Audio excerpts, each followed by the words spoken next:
Well, hello there. Ingafay here. Super excited to be here with you all today. And I am so excited to share with you about some marketing outreach for B2B businesses. This is not something that you want to miss, ladies. For those of you that are watching, you definitely want to hear more about this. So we'll see ya. I'm going to share all of this on the other side.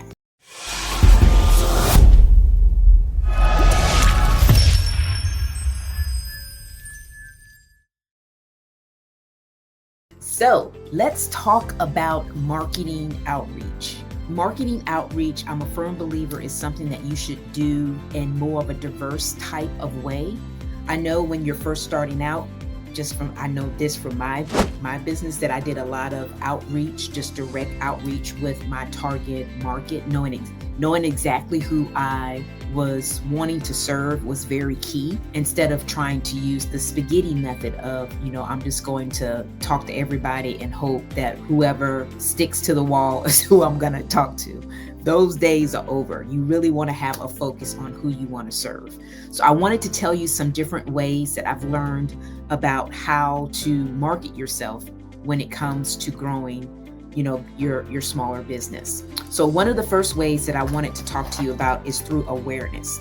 And awareness can be done in several ways. I think a very key way in doing this is through speaking engagements, because you are, instead of just directly outreaching one person at one time, when you speak in front of a group, or even on a podcast or a YouTube channel, or even through a blog post, you're able to get your message out to many people at one time, more so than just talking to one. So it's really imperative for you to find audiences that have your target person. And then when you do these speaking gigs and build that know, like, and trust, depending on the speaking gig, you may be able to sell your product from the stage, or you may just be able to provide a freebie that could potentially be some kind of upsell that sells your product to those folks that are coming into your world. But it does allow you to build that know, like, and trust. So awareness is definitely key, building that brand awareness through speaking engagements.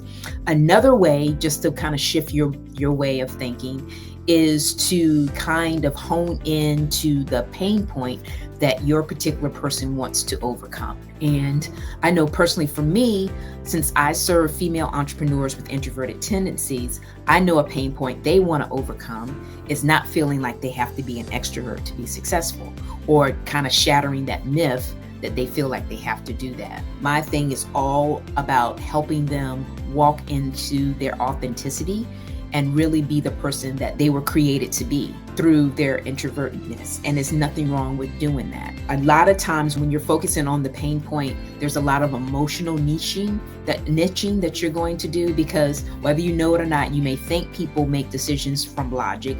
People really make decisions from their emotions. So knowing exactly what the folks are thinking about and what's really going to drive them to take action, because essentially when we're going through the fear and all of that, that is our body's way of us igniting the must do, we must act. So it's really helping us to act, take that action, because if we don't have that kind of fear response or anything like that, we will be sitting on our hands.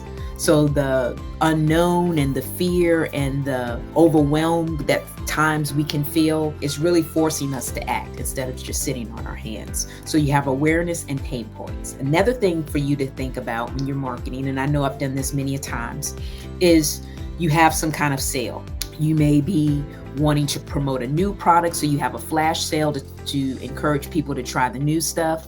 You may be trying to move some old product if you have some kind of e-commerce type of business. So you have a sale to move the old so you can bring in the new. It just depends on what you're doing and why you're doing it, but your marketing can be focused on some kind of sale that would encourage people in your target market to buy from you from a limited time, creating that sense of urgency that they're going to do it today and not tomorrow. Secondly, you have the seasonal type of marketing where it's a season. Like right now, we're in the midst of spring and people are getting outside more. So I know for my beauty business, one of the things that we're focusing on is fun in the sun products. Having that sunscreen for when you go out on the beach or just walking and doing everyday life, that you have something that's protecting your skin from the harmful UVA and UVB rays. Or you could be thinking about, the kids getting ready to transition to get out of school. So traveling is definitely a seasonal type of thing. Kids are out of school. People are going to be thinking more about summer trips, those kind of things. Your business can be centered around that depending on what your business is, that you could be focusing on the seasons.